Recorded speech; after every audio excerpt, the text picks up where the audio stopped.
امام ابو حنیفہ رحمۃ اللہ علیہ کا فقہ حضرت کی زندگی میں ان کے ساتھ مل کر 50 شاگردوں نے لکھا ہے، اور امام شافعی رحمۃ اللہ علیہ کے احوال میں ذہبی نے میزان الاعتدال میں لکھا ہے کہ امام شافعی کہا کرتے تھے من لم یمعن النظر فی کتب ابی حنیفہ فلا رسوخ له فی الدین، جو امام ابو حنیفہ کی کتابیں غور سے نہیں پڑھتا اس کے دین اور علم کا کوئی اعتبار نہیں۔ امام شافعی رحمۃ اللہ علیہ 202 یا 204 میں فوت ہوئے ہیں، اور اس وقت فقہ ابو حنیفہ اتنا عام تھا کہ امام شافعی مکہ میں ہیں اور امام ابو حنیفہ کوفہ اور بغداد میں ہیں، لیکن مکے کے علماء امام ابو حنیفہ کے فقہ کے بغیر علم کو نہیں مانتے تھے۔ آپ کی پرچی بہت نرالی ہے، ویسے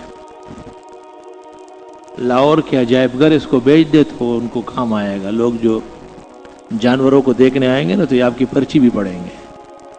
ہاں، جو بھی دل میں آیا وہ کہہ ہمارا، بس کچھ شرم اور حیا ہونا چاہیے لکھنے میں۔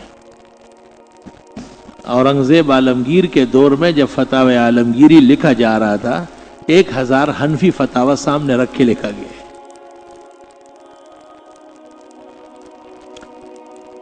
باقی کتے کا منہ ڈالا ہوا برتن، اس کی پاکی 3 دفعہ دھونے سے ہی ہوتی ہے، کیونکہ اگر کتا کسی برتن میں پیشاب یا پاخانہ کر لے تو اس کا دھونا 3 دفعہ ہی ہے۔ تو امام ابو حنیفہ کہتے ہیں کہ لعاب اس کے پیشاب پاخانے سے زیادہ گندی ہے، اور پھر یہ روایت ابو ہریرہ سے ہے، ابو ہریرہ کے 3 دفعہ سے پاک ہوتا ہے، اس لیے مرتبہ دھونے کی یہ روایت طبعی و طبی اصول پر موقوف ہے، یا یہ 3 دفعہ کی دھلائی سے منسوخ ہو چکی ہے، یا یہ اس وقت کی بات ہے جب کتوں کے قتل کا حکم آیا تھا۔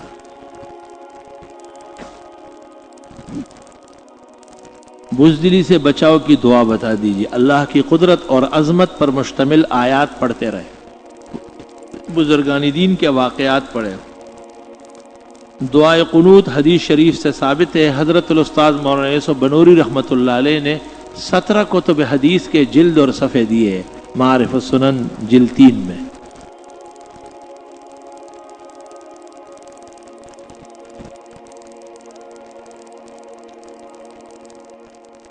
کسی کے لیے لکھا ہے کہ ان کو بہت ہی بڑی بیماری ہوئی ہے، اللہ صحت و زندگی عطا فرمائے۔ عصر کی 4تھی رکعت میں امام صاحب کھڑے نہیں ہوئے، پیچھے سے لقمہ دینے کے بعد وہ کھڑے ہوئے اور نماز مکمل کرائی، لیکن انہوں نے سجدہ سہو نہیں کیا۔ کیا یہ نماز ہو گئی؟ اسی وقت ان کو سجدہ سہو کرنی تھی، اور سجدہ سہو نہ کرنے کی صورت میں نماز دوبارہ پڑھنی تھی، لیکن چونکہ فرائض ادا ہو چکے ہیں اس لیے وقت گزرنے کے بعد پھر دوبارہ اس کی قضا نہیں ہوتی۔ جمعے کے دن سورۃ کہف پڑھنے کی کیا فضیلت ہے؟ اگلے جمعے تک اللہ مینار نور پیدا کرے گا اور اس کو فتنوں سے بچائے گا، خاص کر دجال کے فتنے سے محفوظ رہے گا۔ ہمارے علاقے میں طلاق کا ایک طریقہ رائج ہے کہ آدمی اپنی بیوی کی طرف 3 پتھر پھینکتا ہے اور اسے طلاق مراد لیتا ہے، اتفاقاً الفاظ ایک ہی ہوتا ہے، اے طلاق بالکل پدرے کاڑی طلاق، پکی طلاق ہے، وہ پتھر کی طرح مضبوط طلاق ہے۔ ایجوز قتل مدع النبوہ بغیر حکم الامیر بدون حکم المشرف، یعنی اذا اجاز العلماء قتله فافتوا بانه کافر وينبغي بل يجب ان يقتل فبعدين لا ضرورة الى امر الامر ولا حکم الحاکم۔ دلائل الخیرات درود تاج پڑھنا کیسا ہے؟ دلائل الخیرات تو درست ہے، درود تاج میں کچھ الفاظ غلط ہے، دافع البلاء والوباء والقحط والعلمی اور نور من نور اللہ کو چھوڑ کر بقیہ درست ہے۔ جماعت المسلمین پر کفر کے آثار ہے، ان کے عقائد کفار کی طرح عقائد ہے۔ مؤذن نے مغرب کی اذان سے کافی پہلے الفاظ چھوڑ کر اذان مکمل کی، ایسی اذان کے لیے کیا دوبارہ اذان دینا ہے؟ اگر وقت مغرب داخل نہیں ہے اور اذان دی گئی، اگر کچھ الفاظ ٹوٹ گئے تو اذان ہو گئی۔ نماز میں بہت برے وسوسے آتے، کوئی وظیفہ کثرت سے نمازیں اور تلاوت کر لو، وسوسوں کی بھی ایک حد ہوتی ہے، ختم ہو جائیں گے۔ فقہ کی عربی کتابوں میں کون سی کتاب والے نے اشہد ان محمد رسول اللہ کے موقع پر انگوٹھوں کے چومنے بدعت لکھے؟ فتاوی شام میں لکھا ہے انہ بدعہ۔ بدعتی کہتے ہیں کہ مولانا اسماعیل دیلوی نے اپنی کتاب میں لکھا ہے کہ نماز میں آپ کا خیال آئے. پہلی بات تو یہ کہ بدعتی پرلے درجے کا جاہل ہے، وہ کتاب شاہ اسماعیل کی نہیں ہے، سید احمد شہید کی ہے. دوسری بات یہ ہے کہ وہ اس کتاب کو یہ سمجھ نہیں رہے، وہاں کوئی غلط بات نہیں لکھی ہے، وہ صحیح لکھی گئی ہے. عبارات اکابر میں محقق الاثر مولانا سرفراز مدظلو نے جواب دیا ہے. ایک مدرسے کے محتمم کے لیے کیا یہ اجازت ہو سکتی ہے کہ اپنی ضروریات پوری کرنے کے لیے مدرسے کا مال استعمال کرے؟ ایسی صورت میں ضروری ہے کہ اس کی پھر مقرر تنخواہ نہ ہو تو ضروریات لے سکتا ہے. اگر تنخواہ بھی لیتے ہیں اور ضروریات بھی تو دونوں باتیں جائز نہیں ہوگی. آج کل بعض دینی مدرسوں میں کمپیوٹر کی تعلیم دی جاتی ہے، کیا دینی طلباء کے لیے کمپیوٹر سیکھنا ضروری ہے؟ نہیں، ضروری تو نہیں ہے. جیسے سائیکل سیکھنا ہے، موٹر سائیکل سیکھنا ہے، کار آپ سیکھ رہے ہیں ضرورت کے لیے، وقت کی ایک ضرورت ہے، دین کی ضرورت نہیں ہے. کیا میں اپنی لڑکی کا نام یسرب رکھ سکتا ہوں؟ جی ہاں. ثواب نام کیسا ہے؟ درست ہے. بعض حضرات مساجد کی تعمیرات کے لیے عام سڑکوں پر چندے جمع کرتے ہیں، ان اموال کا پتہ نہیں چلتا آئے یہ زکوٰۃ کے مال لوگوں نے دیے یا کوئی اور مال. ایسے لوگ عموماً غلط کار ہوتے ہیں، ان کا طریقہ کار نافذ ہے. نقرأ فی خطبۃ النکاح بعد الحمد والصلاۃ والآیات الصلاۃ قال النبی النکاح من سنتی فی روایہ. السوال هذا الترتیب فی ای کتاب بارک اللہ، یعنی هذا حدیثان لیس بحدیث واحد، فمسألة العلم الحدیث بأن اذا ذکرت حدیثا واحد فلا تلصق به یعنی آخر حتى تقول قال رسول اللہ او فی روایہ، یعنی فی کل الکتب هكذا. واما من يقرأ النکاح من سنتی فمن رغب فهو خطأ فاحش وليس له درک بعلم الحدیث. ہجرت کب اور کیوں کی جاتی ہے؟ جب اسلام خطرے میں ہو، مسلمان کی عزت و ناموس خطرے میں ہو. ہماری کچھ رقم کسی کے پاس ہے اور وہ اپنے دینے سے انکار کر، اس کی وجہ سے میں قرض ادا کرنے میں دشواری، ہم سخت پریشان ہیں. اللہ آپ کے لیے انتظام فرمائے. رات کو سورۃ یاسین اور واقعہ پڑھو اور صبح سورج نکلنے کے بعد بلا ناغہ 4 رکعت چاش کی پڑھو. فجر کی نماز کے بعد سورۃ شورا کی آیت نمبر 19 انگلیوں کے پوروں پر 70 بار پڑھا کرو. بلا ناغہ، ناغس کینسر ہے، زہر قاتل ہے.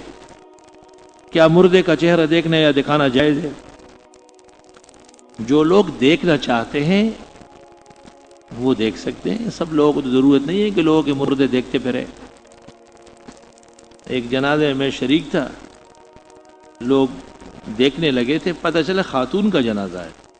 تو میں نے کہا عورت کے، وہ یہ سمجھتے تھے کہ ہر مردے کو دکھانا ضروری ہے. فلا حول ولا قوت الا باللہ. کیا مرنے والا وصیت کر سکتا ہے کہ اس کے چہرے کو کسی کو نہ دکھایا جائے؟ کر سکتا ہے یہ وصیت. کیا نکاح پڑھانے کا اجرت لینا جائز ہے؟ جائز نہیں، واجب ہے.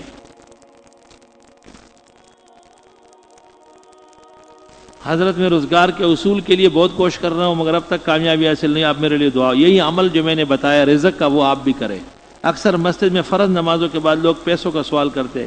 مسجد میں سوال کرنا منع ہے. فتاوی شام میں ہے کہ سوال کرنا بھی گناہ اور اس کو دینا بھی گناہ. ایک سوال ہے اور ایک چندے کی اپیل ہے، دونوں میں فرق ہے.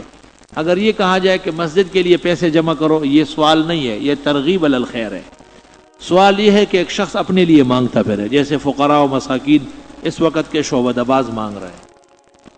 ہم 4 دوست ہیں جس میں سے حجام کا کاروبار کرتے ہیں اور ہمارا کھانا پینا تو ہوتا ہی ہے جس کے لیے وہ بھی ادا کرتا ہے. بہرحال جو حجام داڑیاں مونڈتا ہے اور انگریزی بال بنا کے دیتا ہے وہ گناہ کبیرہ کا مرتکب ہے اور اس کی کمائی حرام ناجائز، خنزیر کا گوشت ہے وہ. جب تک کہ وہ وہاں بورڈ نہ لگائیں کہ یہاں کوئی داڑھی نہیں مونڈی جاتی. مونڈنا تو چھوڑو، داڑھی کو ایک قبضے سے کم کرنے والا بھی گناہ کبیرہ کا مرتکب ہے. اس وقت تک اس کا کھانا پینا صحیح نہیں ہے. عذاب قبر کے متعلق کسی کتاب کا نام بتائے.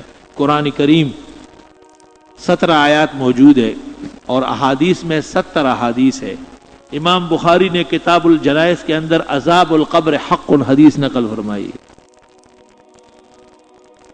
اگر کسی شخص کی جان کو خطرہ ہو اور اگر وہ حلیہ تبدیل نہ کرے تو عین ممکن ہے کہ اس کو نقصان پہنچے، تو اس صورت میں اگر وہ داڑھی کٹائے تو تب بچ سکتا ہے.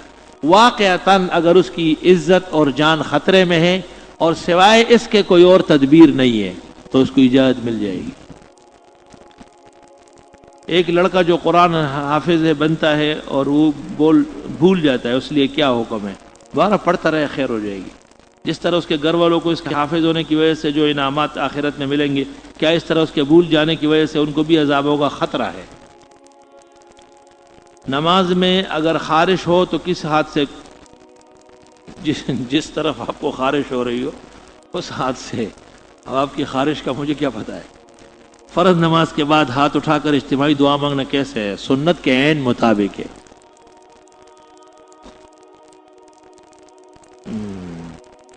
سوال یہ کہ جمعے کے لیے ایک لاٹھی کو متعین کرنا کیا ہے جبکہ دوسرے اوقات میں اس کو استعمال نہ کرے؟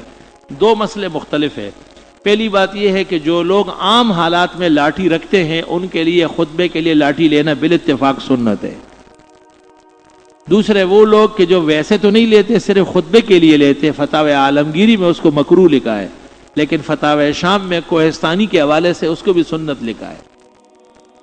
تیسری صورت یہ ہے کہ جب لاٹھی بدلی جا سکتی ہے، جب میں زمین پہ جاتا ہوں تو لاٹھی اور ہوتی ہے، جب بنوری ٹاؤن جاتا ہوں تو اور ہوتی ہے، جب جلسے میں جاتا ہوں تو اور ہوتی ہے، تو جمعے کے لیے بھی لاٹھی کے بجائے لاٹ لایا جا سکتا ہے۔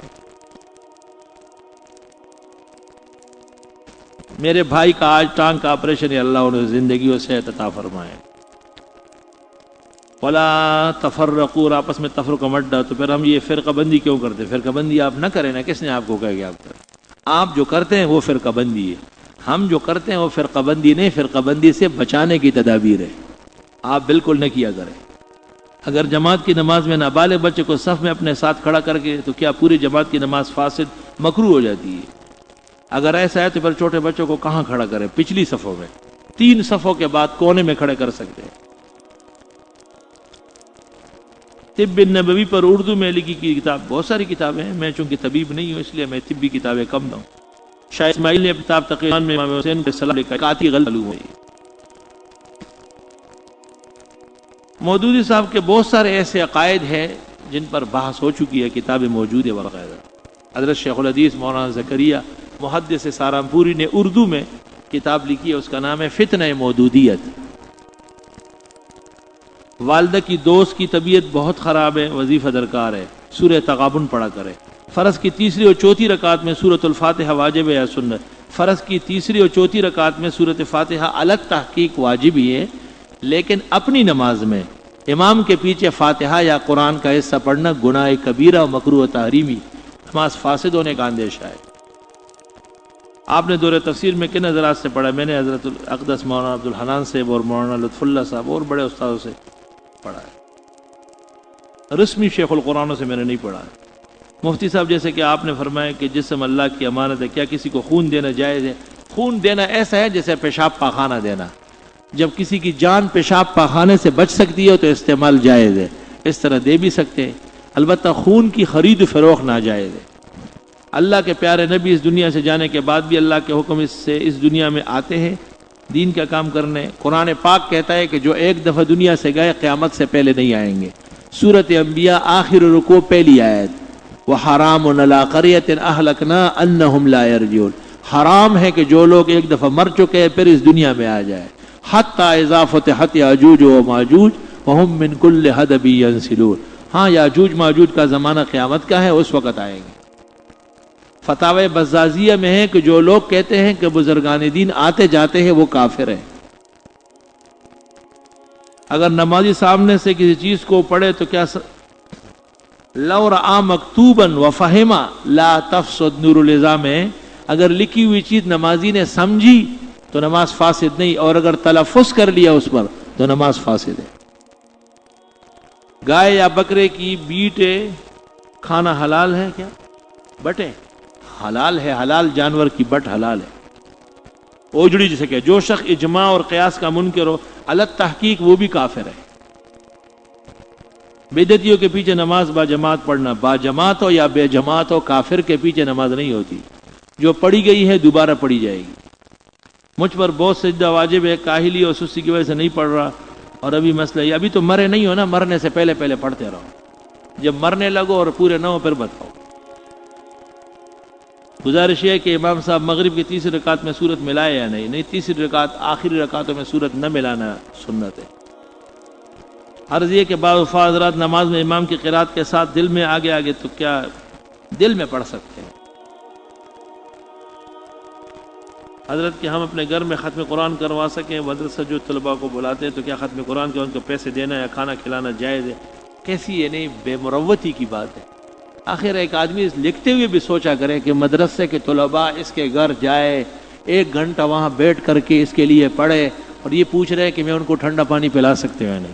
نہیں، آپ ان کو اوپر آگ تقسیم کر لیں، کیونکہ انہوں نے اب بہت برا کیا ہے نا جو آپ کے گھر میں قرآن پڑھا ہے۔ اس کا پہلا جواب یہ کہ آپ جیسے آدمی کے گھر طلباء کا جانا قرآن کی توہین ہے۔ دوسرا جواب یہ ہے کہ صرف طلباء کو کھانا کھلانا نہیں، 500 روپے بھی دے، ایک جوڑا بھی دے، سال میں 1 دفعہ قرآن خوانی کرے، لیکن پورے ایمان کی قوت کے ساتھ۔ عورتوں کی طرح روزانہ قرآن خوانیاں نہ کیا کرے کہ بس جو ہے نا چنے والے لڈو بٹ رہے ہیں۔ قرآن کی کن کن صورتوں میں حضرت کے بشر ہونے کا ذکر؟ بہت ساری صورتوں میں، کم از کم 45 مقامات پر ہے۔ ایک خاتون کو ان کے شوہر نے 2 مرتبہ طلاق دی، پھر بعد میں جب کہ خاتون 2 ماہ کے حمل سے تھی، اس دوران پھر طلاق دی، بس 3 طلاق مکمل ہو گئی اور ہمیشہ کے لیے عورت حرام ہو گئی، بغیر حلال شریعہ کی کوئی صورت نہیں ہے۔ کسی کافر کے پاس نوکری کرنا کیسا ہے؟ غیرت کے خلاف ہے، لیکن اپنے کام کا معاوضہ لینا جائز ہے۔ ہماری دعا ہے کہ رب العزت سے کہ آپ کی عمر دراز کرے، میں آپ کی خوشی سے نوازے، آمین۔